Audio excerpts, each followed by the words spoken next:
దేవునికి అనుకూలమైన వచనం కాకుండా దేవునికి వ్యతిరేకంగా, దేవుని చిత్తానికి అవమానకరంగా దేవుని బలాన్ని సంకోచించి మాట్లాడాడు.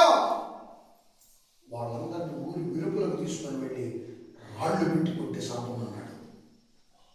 ఏం చేశారు వీళ్ళు? వ్యభిచారం చేశారా? నరహత్య చేశారా? దొంగతనం చేశారా? పొరుగు వారిని ఏమైనా ఆశించారా? ఏం చేశారు? మాట్లాడాల్సిన మాట విశ్వాసంతో మాట్లాడకుండా అవిశ్వాసంగా మాట్లాడేది. అదే చేసింది తప్పమ్మా.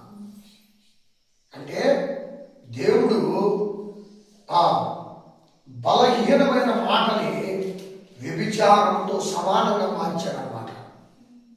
అర్థమైందా మీకు? బలహీనమైన మాట వ్యభిచారంతో సమానంగా మార్చాడు. వ్యభిచారం చేసిన వాళ్ళ రాళ్ళు పెట్టి కొట్టి చంపాలి, కానీ బలహీనంగా మాట్లాడే వాళ్ళని రాళ్ళు పెట్టి కొట్టి చంపమని చెప్పాడు.